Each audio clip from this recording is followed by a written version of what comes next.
Nah, sehat tuh Babo. Hari ini kami bersama tim dari Rumah Sakit Jiwa Banda Aceh yang dipimpin langsung oleh Bapak Direktur Dr. Hanif.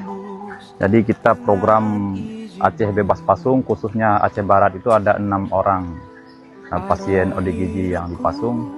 Tuh, apa?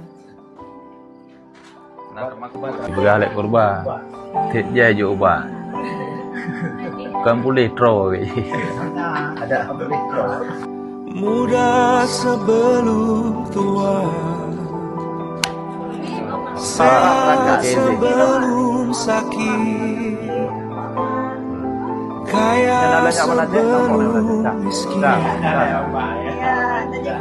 lapang sebelum sempit, dan diantaranya waktu bergulir, berputar, berjalan, oh kadang dia berlari.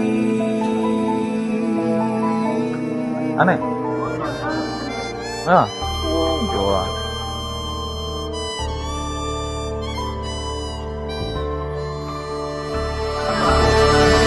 Muda sebelum tua,